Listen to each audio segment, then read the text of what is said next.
Hello and welcome to Board Stupid. My name's Wayne. And I'm Matt. And it's time for another episode of The Board Stupid Show.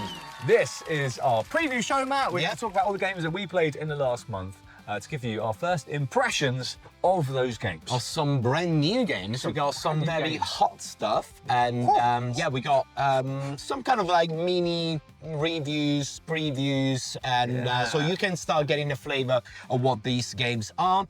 Some of them will get a proper review down the line, but we just wanted to give us our impression of these games that are out or they are coming out very soon. Absolutely. And on today's show, we have Kinfire Chronicles? No, Kinfire Council. Yeah, one of the Kinfire, it's like they all got the same name. Kinfire Council. We have Horrified Dungeons and Dragons edition. We have Steam Power, a new game from Martin Wallace. We have Moon Colony Bloodbath. We have Cardia. Yeah, and also that we was have, really good. Very good. And we have Popcorn. And on top of that, we got some channel news, and we're gonna talk about the Patreon exclusive giveaway. So stay tuned till the end. So it's gonna be a good one. Let's go to the theme tune. Rolling dice, feeling nice, cardboard dreams and game schemes. Click subscribe, it's a vibe. Board Stupid's all we need. Board Stupid, game reviews for you and me. Board Stupid, here's what you should play and see.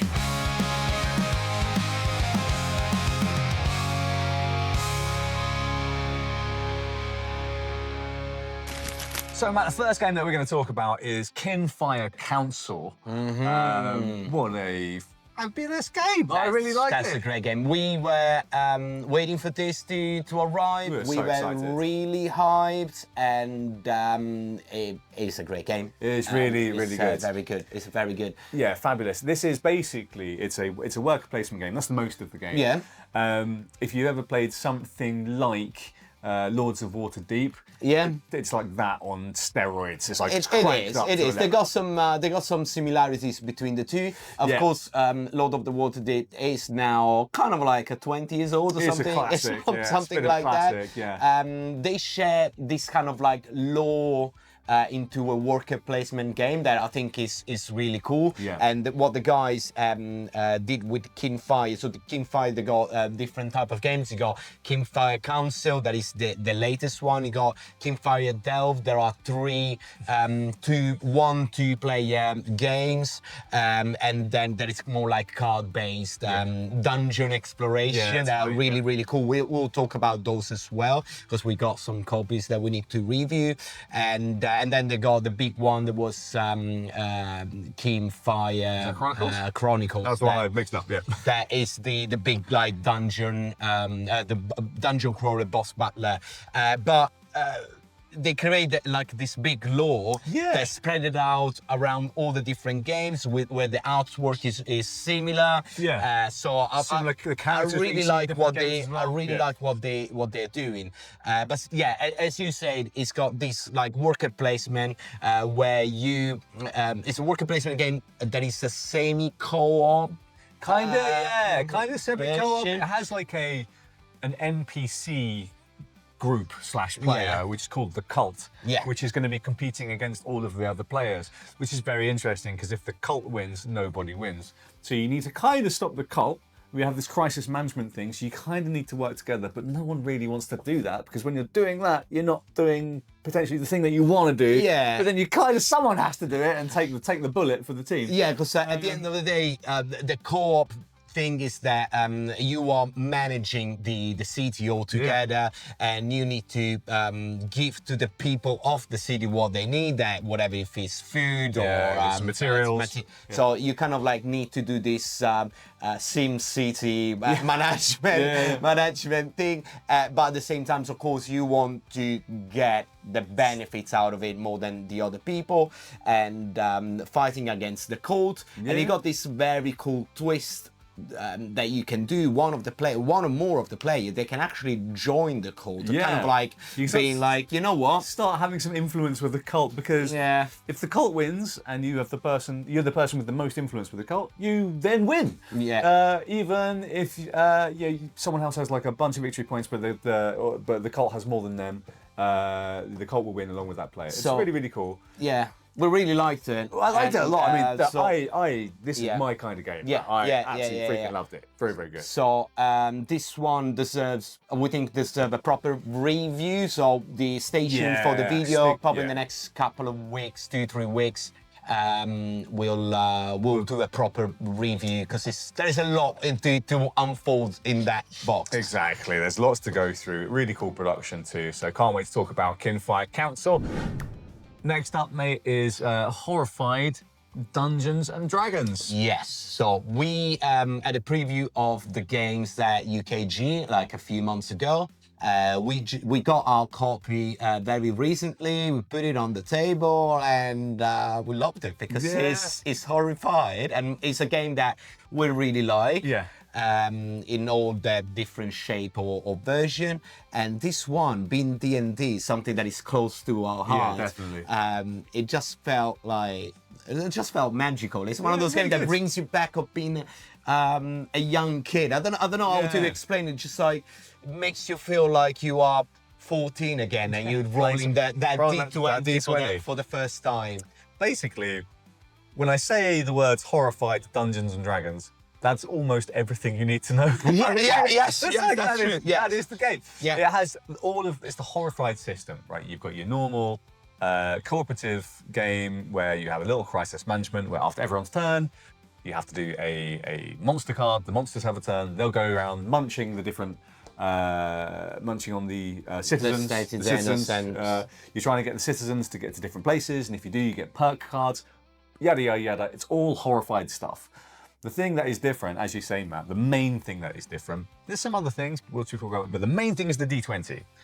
You have on your character board a special power, like you do in normal Horrified, but that special power has like numerous potential options depending on how well you roll. Because of course, if you're rolling a 1, you know that you're not going to be able to perform that action like in D&D. While if you roll a natural 20, it's going to be super good. It's going to be super good. And if you know the Horrified system, everything is more about like the movement, because you want to move around the map, go collecting the object, manage to go next to the monster to do the action, or go around the cities and the standees and get them to the places where they need to go, like in Horrified. So all those powers are kind of like linked to movement. For example, the wizard, being a wizard, he can teleport himself around the map, or he can teleport the monster around the map, or he can teleport another one of the player around the map. The warrior can re-roll dice. So move to the monster, and you got the bard, who's also moving citizens around and things like that. It's cool. I mean, I really liked it, man. I think it's really, really fun. I feel like if you have Horrified, I don't think you need it. I don't know, because it's too similar. It is the same system. It is the same system. It's the same system. But I think this hobby's got a lot of D&D lovers. And I'd say, like, if you love D&D and if you love Horrified, I think it's a game that you will be really happy to have. I agree. It's a lighter game. It's not expect to have a D&D session or a proper RPG session. There are some elements there, but they are more on the lighter side. And I think it could be really cool, especially for you that are our age, in the 40s. If you got kids that you want to introduce to D&D, this is probably like a good way to do it, right? A very good thing, because you got the character that like all like from the wizard to the thief to the warriors, the cleric. So let's talk about the monsters actually. To be fair, you got the dragon, obviously red dragon. Got mimic, absolutely. And a really fun beholder. Beholder. Love the beholder, and the way that you fight them is great. It's very thematic. Like for the beholder, we had to get rid of all of his eyes. So fight all of the eyes, and if you don't do that, then the beholder will fight you with one of his eye rays, which is very D&D. And all of the eye rays will have some different effect, which is really cool. And depending on what the monster D20 is gonna roll, you're gonna have different bad things happening. The mimic will run around, and you need to catch it. So that's really cool. It's really fun. I think it's a solid game. If you don't own Horrified and you like D&D, I think it's got to be a purchase. Yeah, for sure. Yeah, I think it's cool. I think it's a really good game. Fair enough, mate. Wait, another one you were really excited before UKGE was at the time the latest game from Martin Wallace. I'm talking about Steam Power. Yes. We managed to get a copy. We played it. Very nice production with a board that is not a board. It's more like this cloth, like yeah. Now, I think it's good if you got a very flat table. You can't play on this table. You need a very flat table. Absolutely. But yeah, what do you think after we played? Because I know what I think about it after we played. So Steam Power is like, it's by Martin Wallace's own. Wallace Production, Wallace Design. So Wallace Designs, Wallace Productions, Wallace Designs. And it felt like stripping back the elements in the brass games to like the bare essentials, like the barest of bare essentials, and focusing on this route building, trying to get all of your goods. So you can ship different goods to do contracts. It's contract fulfillment. Yeah, it's contract fulfillment and route building. At the end of the day, you need to go from A to B and fulfill whatever your cards, whatever your cards tells you. And they'll give you points for doing that. You're putting down tiles. The tiles are going to be basically the tracks. They can be going left or right. They can go straight. Some special one that lets you go over top of another track. But I think we both feel that this is a game where Wallace trying to be Knizia. Yeah, it looks like and kind of feels like Martin Wallace trying to be Ryan Knizia. So and what I mean by that is because it tries to simplify and do this kind of tile placement thing and this route building thing, which Knizia does very well in games like it's Through the Desert, the more recent Cascadero and Rebirth. This kind of route tile placing. Well, I don't know. It felt a bit bland to me. I think the Through the Desert is the easiest comparison with this because Through the Desert you're putting down camels rather than train tracks, but it's basically exactly the same thing.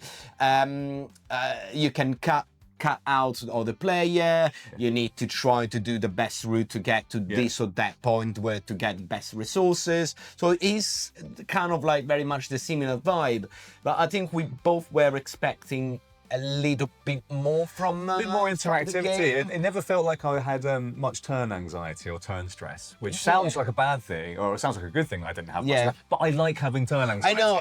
I want to feel like, what are you gonna do? I never really struggled for resources. Never really struggled for anything else. That's why I'm saying we say like it's more like a Knizia game because it just like is way more relaxing and some rather than it's a Wallace game. It must be something like heavy and stressful, like Brass, or like Eterna, like very recently, where every single action is really important to what you're gonna achieve later. If you do something wrong, you're gonna pay for it. This one, it felt like, right up there. I'll put another tile there. I can't get to there. All right. So again, there's nothing wrong with the game. It's a totally serviceable game. I think it's fine. It's absolutely fine game. That if you are a fan of route building, contract fulfillment specifically, I think that is good. I think we were expecting a little bit more of a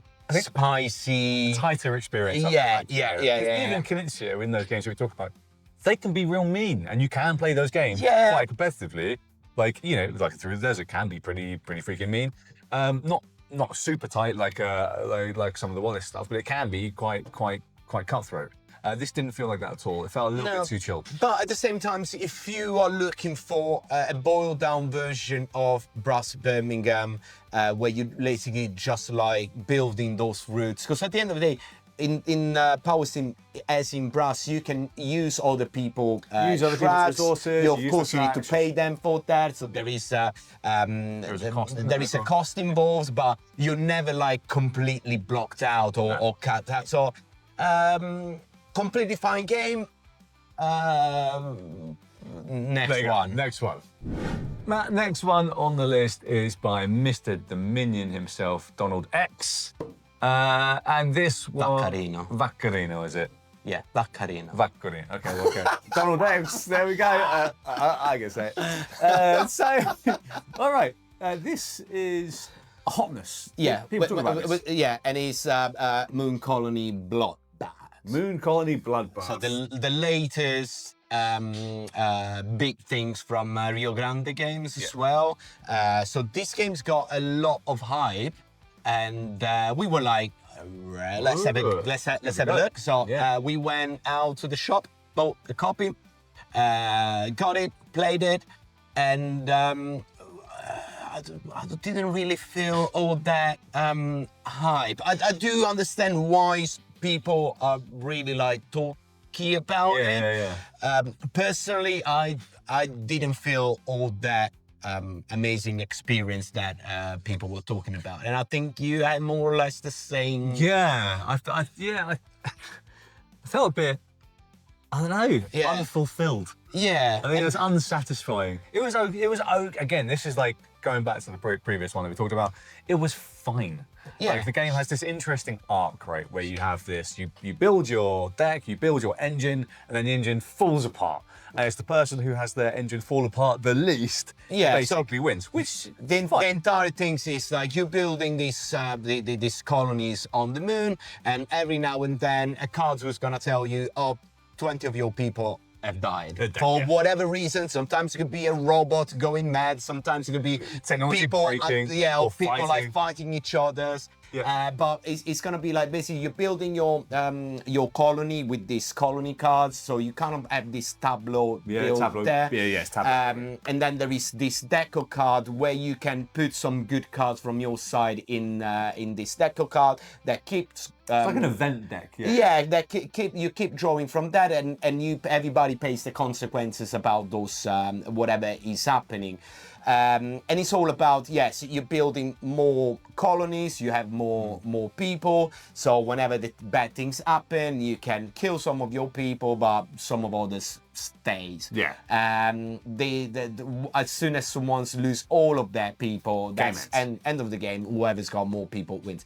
I don't know, I was expecting more shenanigan. I felt very much like, you got these things of simultaneous play where everybody gets their card, they play their cards with the resources that they got. There is no really interaction in that like at all. It's just like I'm doing my thing, he's doing his thing, the other people do their things, and then we'll reveal the event cards, and that's gonna tell us, this bad things happen, and everybody resolve the stuff on their board. I think I'm personally getting a little bit. If it says kind of like a multi-solitaire, I'm not really interested. But this is a little bit less than a multi-solitaire. But I don't know. For all that hype, I was hoping for more. I think for more. Even like the card themselves, because it was just like. I was expecting more like, I want to see the Bloodbath. I want to see something a little bit more. More. I feel like.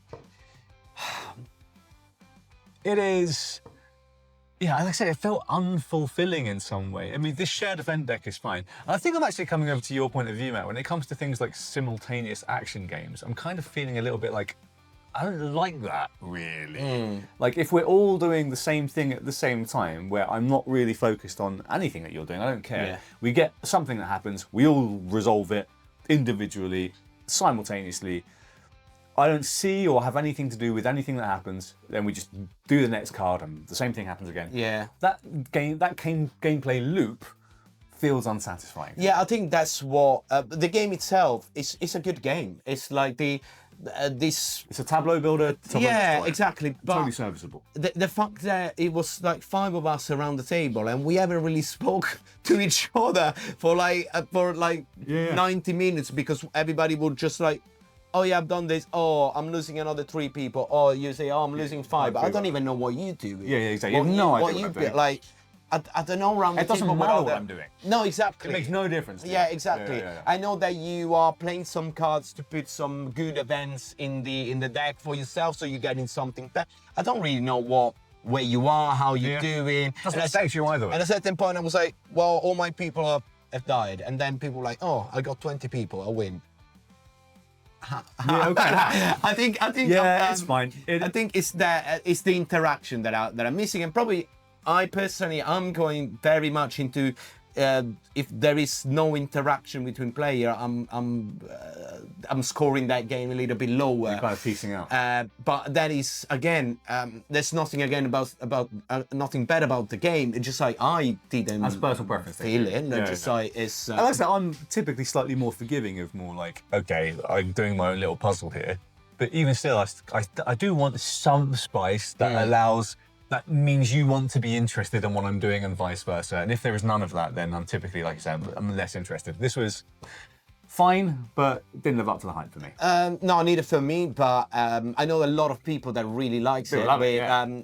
Rob, friends from the channel, he really likes it. Loves it. The Sharpen to Sit Down guys love it as well. Yeah, exactly. Again, different strokes for different folks.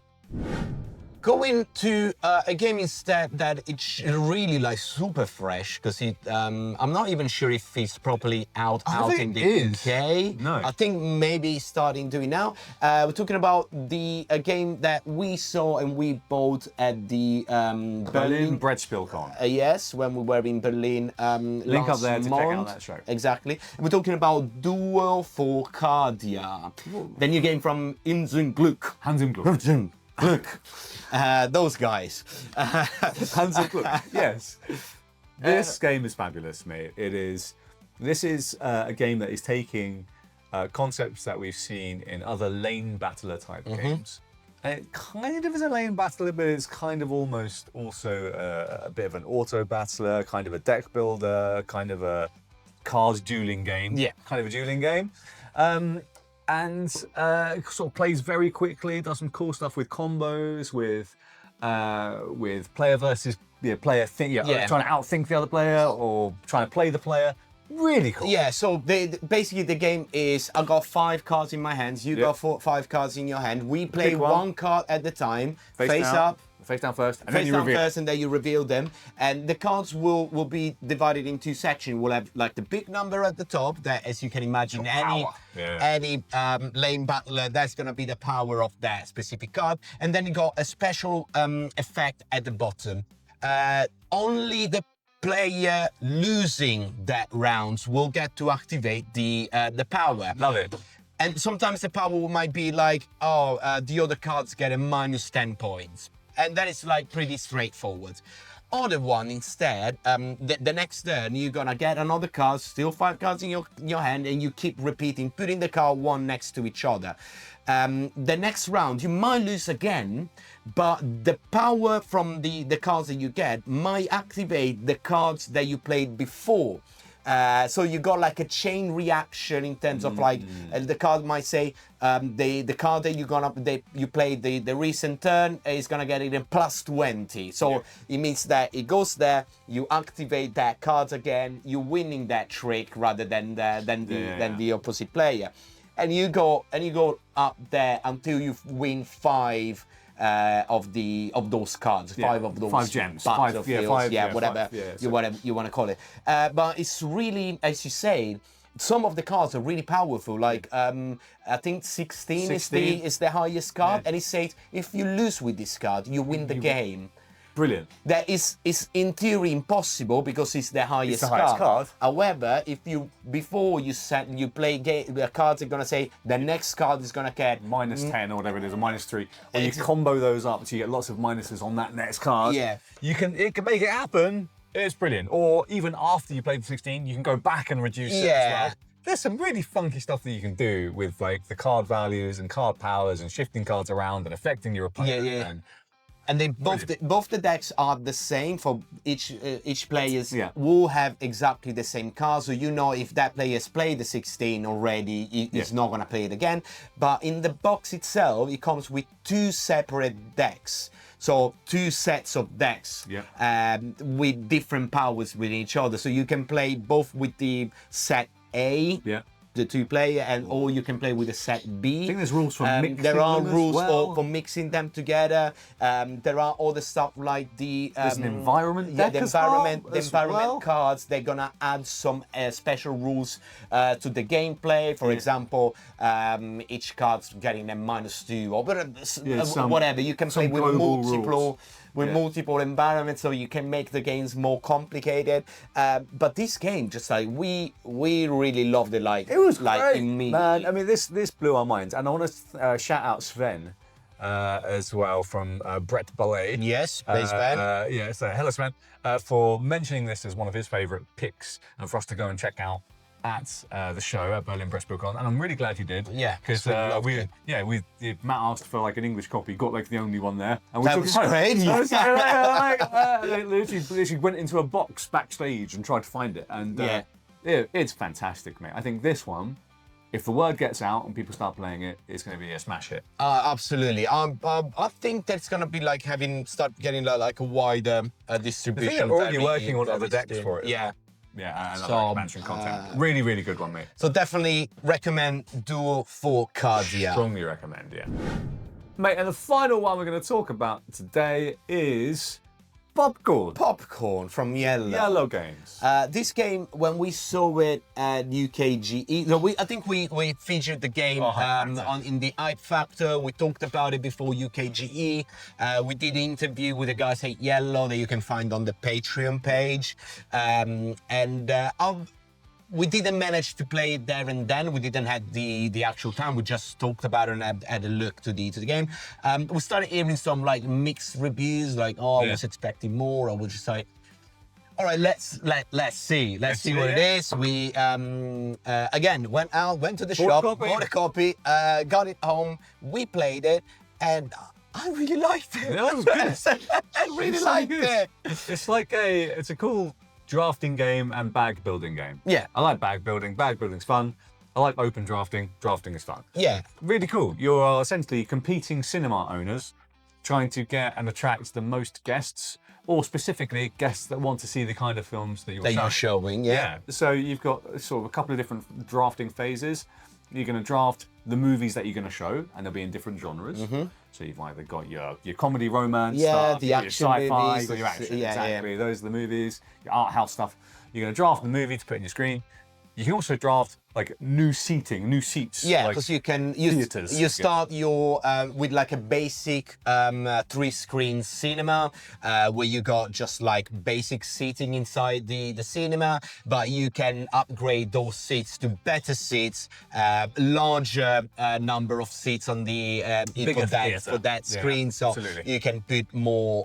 You can do the worker placement action with more people, and that linked to the back building. Basically what you're doing, you're trying to attract people of the color, the meeple of the colors of the movies that you're showing. Put everything in the back, shuffle it, and every round, depending on what's your let's start to popularity of the cinema, you will have to draw like between 3 and 7 from the bags, putting that on the board, and then you will have to allocate, as in a worker placement, on the seats for each one of the screens. Each one of the seats will have some bonuses that's gonna give you more money or let you get more people or popularity. So lots of stuff that goes on there. And each movie as well will have a track for the movies, because every time that you show that movie to people of the right people, you get even more bonuses depending on the movies. Again, drafting, back building, worker placement. Yeah. I really enjoyed it. Yeah, I think it's really fun, man. Like you said, there was some really cool bonus combo stuff, because not only do you get bonuses for putting the right colour meeple and matching it to the right colour movie, But if you put them in the right colour seat, because the seating we didn't mention, also you can draft that has different colours too. So you got bonuses all sorts of the way around there. And like in the movies, people get bored of films. So that's this really cool mechanism where over time, your movies will get more boring and they'll give you less bonuses. So you're going to need to draft a new movie to replace it. And that's not all. You've also got like objectives that you can get as well, which will basically score you a bunch of points for showing certain types and combinations of movies, or having different types of theatre. Kind of like set collections. Set collection type thing, exactly. Having like the right different colour meeples in your sort of exit area at the end of the game, because that's another important thing, Matt. Your cinema goers, your people, aren't always yours. No. Because they will be attracted away by those dastardly other cinema owners. Yeah, because basically once you've done the action with your worker inside in the screening, those people, it's gonna move to this section, to the exit action of your board, and it's the at the end when you finish all the ones in the bags, you're gonna take all the guys on all the meeples in the exit, throw it back in the bag and start again. However, while they are on the exit area, they are vulnerable. They are vulnerable because someone else could put some advertising around on the advertising board where you can steal them. Like, for example, if I need, I got a lot of sci-fi movies that I'm showing, but I'm lacking green people, and when it's full of green workers, I can put advertising out just to the green people, and I can steal literally from your exit area, and building my bag in a more efficient way.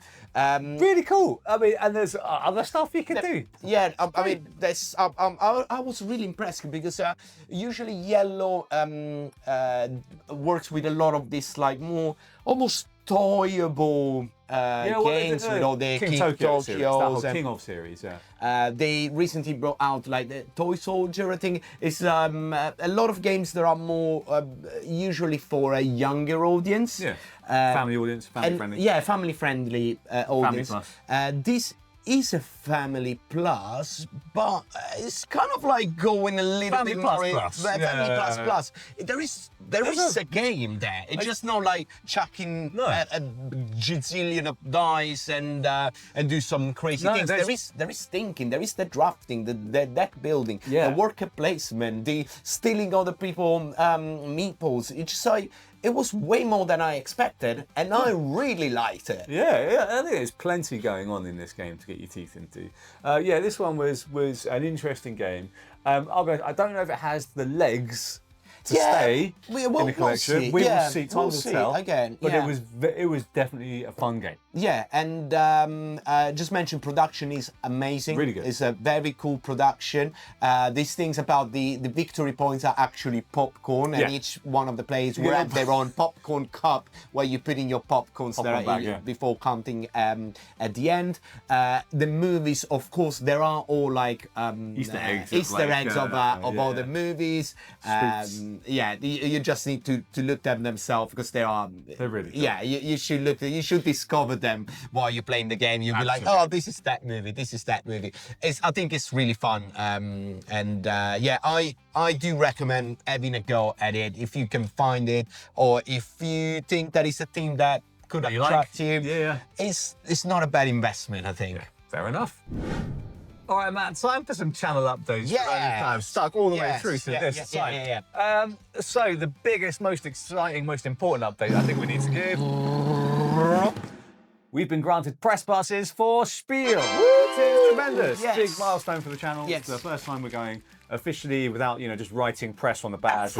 We did it. We're just going up to people and being like, we need to talk to the channel. No, we're going literally as press. So we go before, we get the press show, we get press access. Yeah. I'm so excited. And again, when we started the channel, now it's going to be Edge Spiel, it's going to be 2 years. Yep. And when we started, it was like, oh, can you imagine one day we'll get the press pass for Spiel? It's because to get a press pass for Spiel, it's very difficult. It's really difficult. We have to go through a screening you need to have a certain following reach and all that stuff. So thank you guys for helping us reaching what just a couple of years ago seems like that would impossible. It would have been impossible.